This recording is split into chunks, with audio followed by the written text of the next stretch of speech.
It seems like lately there's been a lot of deaths of prominent people in the, and I thought I'd mention a few of them, and one or a couple of them at length.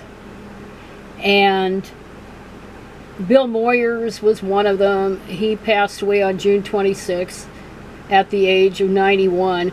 But that one was a big loss to journalism and, you know, general political discourse. He had been a press secretary for LBJ, so you know how far back that went as a young man. But he didn't become a political operative. He went more mainstream journalism, especially in commentary, and he ultimately ended up working for PBS, especially doing frontline episodes. And I need to see that documentary. I never did, and the one that he got an Emmy for, I think on the day he died, was the one about the two families. And I need to see that, where they followed two families over the course of some 30 years. And but anyway, it was very highly regarded, about how people were struggling in a post Ronald Reagan America, you know, mourning in America, and that. But more, Reagan talked about mourning in America, MORNING, but really it was MOURNING. That's more accurate. So I need to get around to watching that. But Moyers always had a lot of insight into current events, and with all this disaster going on in Washington, and let's hope that the big beautiful bullshit is defeated in Congress. It looks like it's maybe going down the drain. We can only hope, because what a disaster that would be. But somebody like Moyers, we need more of those, and we don't have them. There's too much infotainment and too much sucking up. So anyway, that was that one. And then, of course, Bobby Sherman passed away. And that's kind of a figure popular with baby boomers especially. He was an actor. His most prominent acting role when he started out was in a show called Here Come the Brides. And from there it kind of sprung forth a singing career. And he was actually a pretty good singer. And he had a string of hits. His focus, or his main audience, I should say, were teenage girls. His face was all over Tiger Beat and 16 magazine and all those types of fan magazines then. He was right there rivaling with David Cassidy for ink. Oh, everywhere. So he did that, and he got rich at it. And then somewhere along the line, he was continuing acting, and he did a guest shot for Emergency, which was a Jack Webb show that focused on, it was kind of like Dragnet in a way, another Webb show, focusing on, you know, realism, kind of quasi-realistic plots and things like that. And that changed Sherman's life. He really got into emergency services in real life. He became an EMT, volunteered, and did trainings. He was also a reserve deputy sheriff and police officer. And he did all that, and then he and his second wife started a foundation that helped children, I believe in Ghana, at least one of these African countries. So he devoted his whole life to service. He cared about other people. You know, he could have just lived off his money and which he did, but he could have done a lot of really stupid things. But he didn't. He seemed like he really cared about helping people. And once in a while, I think he did some benefit concerts and stuff like that. But the remainder of his life, primarily, he devoted to helping other people. That's the way it's supposed to be done. You know, you give back. your society makes it possible for you to have this quote-unquote success, yes, you're kind of obligated to give something back. But he did it anyway. Whether he would have done it anyway, regardless. So that was quite a story about him. But he ended up with kidney cancer, and his wife had announced it back in March, and then he succumbed to it. And that was on June 24th. So that was sad. He was 81 years old.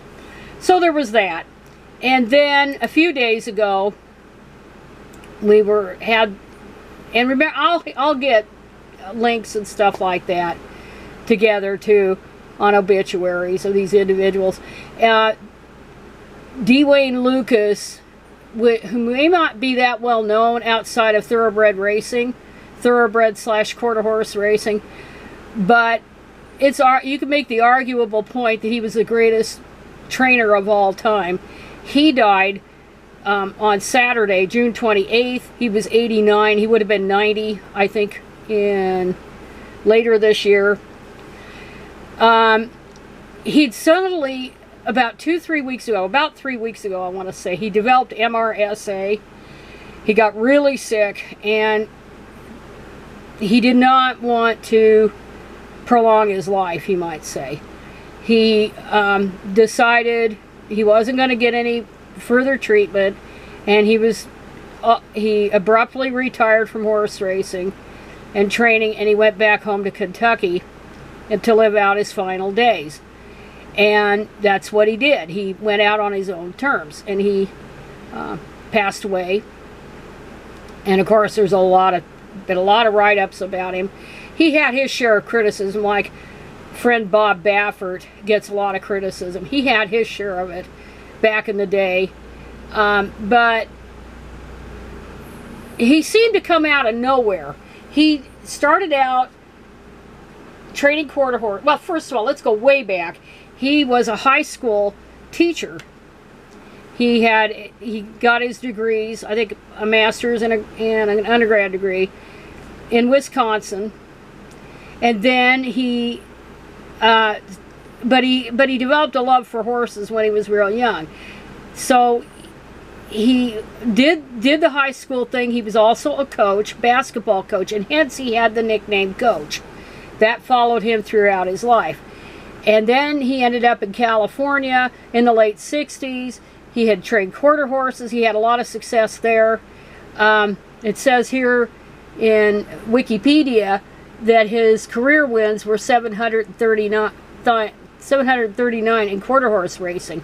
And he ended up in the Quarter Horse Racing Hall of Fame. He's the only individual ever to be inducted in both the Quarter Horse Hall of Fame and the Thoroughbred Racing Hall of Fame at Saratoga.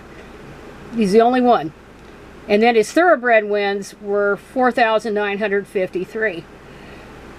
But it took him a while to hit the big time in thoroughbred racing. He ended up training a daughter of Secretary at Terlingua and a horse named Codex. And both of those horses put him in the spotlight.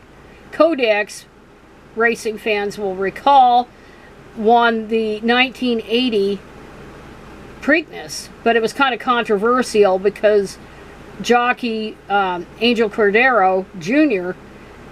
kind of, I don't know, it was kind of iffy on that, whether he fouled Genuine Risk, who had won the Kentucky Derby. That's always going to be controversial, but evidently the stewards didn't see it that way, and Codex got the win. But even then, you know, Lucas was getting known, but it wasn't until he got clients like Gene Klein and Bob and Beverly Lewis. I think that was his name, Bob Lewis. His wife's name was Beverly, because I'm talking off the cuff. But when he was getting clients like that, and especially Gene Klein, he was everywhere. Lucas was everywhere to be seen in the Breeders' Cup races. And then after Gene Klein retired and then later died, he really started dominating the classics in the 1990s. At one point, his he won the Triple Crown with 2 different horses. Beginning in 1994 with Tabasco Cat, he won the Preakness and the Belmont. He won those races. And then in 1995, he won the Triple Crown with 2 horses. He won, oh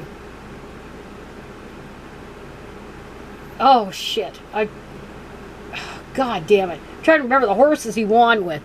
He won the Derby and Preakness, or Derby and Belmont with Timber Country. And then he won, oh shit, I better look this up because I think it's Grindstone. Let me look it up. Because it was Grindstone, Birdstone, and I think it was Grindstone.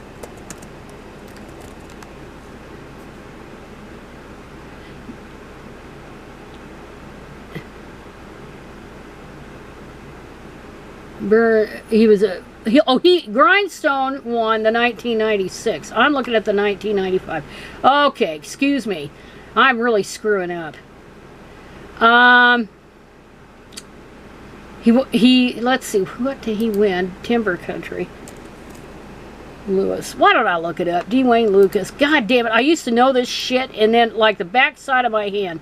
Now I gotta find it out. His winners. Okay, Preakness Stakes. Okay, this is what I screwed up. Thunder Gulch won the Derby and Belmont in 1995. Timber Country won the Preakness that year. And then the next year, Lucas won the Derby with Grindstone, and he won the Belmont with Editor's Notes. So out of 8 races, let's see, 1, 2, 3, 4, 5, 6, 8 races, he won 7 of them. Classics. And 6 of those, or 5 of those, consecutively. So that's quite a record. 1, 2, 3, 4, 5, 6. Yeah, 5 of them, 6 of them consecutively. Ah, hell, I can't even remember. But that's quite a record. And eventually, you know, his era kind of passed in the 2000s, but he did get one major win at age 88 when his horse Seize the Gray won the 2024 Preakness. So that was quite a deal. And he had a long career.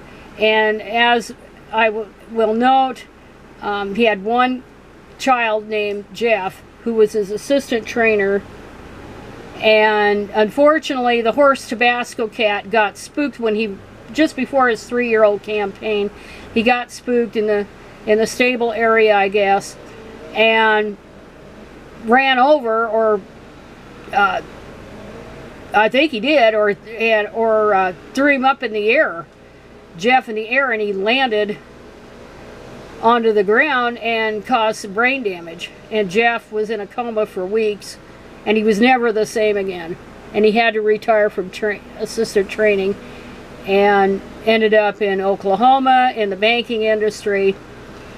But eventually he died in 2016. So Lucas had his share of tragedy. But anyway, even though his death was not unexpected, it was still a big deal in that sport. And then finally, last but not least, I want to talk about Jimmy Swaggart, the televangelist, who was had been ill the last couple of weeks. His son Donnie talked about how critical he was, and that he might not make it. Well, he didn't make it. He died yesterday. And the one thing you could say about him is that he outlived his cousins, Jerry Lee Lewis and Mickey Gilley. And you know what they say, the good die young. But anyway, I'm just going to read what I posted here, because I kind of worded it better than I could say it off the cuff. But anyway, as I said, that is one thing you could say about televangelist Jimmy Swaggart, 90, who died after a recent bout of ill health. The death was not unexpected, since his son Donnie had announced he had been in critical condition for the past couple of weeks. Swaggart was a highly successful televangelist, a cousin of entertainers Jerry Lee Lewis and Mickey Gilley, but in the end, greed and hypocrisy were his undoing. He was in the forefront of the successful attempt by him, Jerry Falwell, and others to topple Jim Bakker and his PTL network back in 1987. Swaggart was mad at Bakker because Bakker took him off the network thanks to Swaggart's anti-Catholic rants. Bakker's network was widely televised in Catholic-dominated countries and Bakker felt Swaggart was bad for business. It wouldn't be too long before Bakker himself was not just forced out of PTL, he also had criminal charges lodged against him and ultimately prison for a few years. I'm sure Bakker has few kind words to say about Swaggart upon the latter's death. But as you know, or should know, Swaggart himself all but ruined his career thanks to his own peccadillos. A rival televangelist by the name of Marvin Gorman was the victim of Swaggart's accusations of adultery, but Gorman retaliated by obtaining pictures of Swaggart with prostitute Deborah Murphy at an airline highway motel room in Metairie, Louisiana. His son, Gorman's son, was a cop. So that cop kept tabs on Swaggart. Swaggart was busted. It was an epic downfall from which Swaggart never recovered. Murphy did a layout of sorts for Penthouse following the scandal and did an interview with the magazine. As I recall, she said Swaggart was a pretty easy John, just a couple of pumps and that was it. I read that article years ago and may still have the issue. His downfall was so epic he went on television with a tearful apology because he got caught. Oh yeah, and that was endlessly lampooned. And then on this post I had Deborah Murphy doing an interview about the scandal. Gorman wasn't finished with Swaggart there. He filed a $10 million defamation lawsuit against him, but it was ultimately settled for $1.85 million. It was downhill for Jimmy Swaggart. His wife Frances and son Donnie stood by him, despite or because of him publicly humiliating the family. But he was defrocked from the Assemblies of God. He was involved in a second prostitute scandal a couple of years after the Murphy incident. He did continue his ministry on a much smaller scale.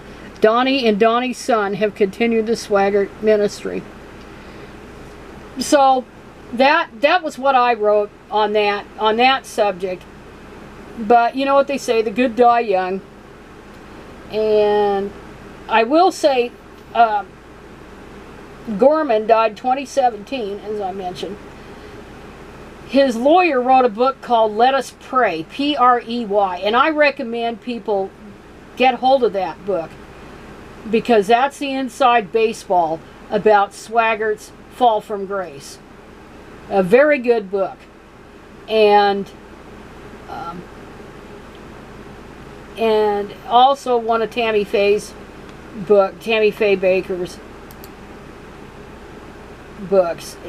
Let's see, it was Tammy Telling It My Way. She talked about some of the inside background of what happened with Jim Bakker. But it's an endlessly fascinating scandal, even nearly 40 years after the PTL scandal. And anyway, old Swaggart got his revenge. He just had too much arrogance to think somebody wasn't going to look into his issues. So anyway, I rambled on long enough, and that's going to be it for me today.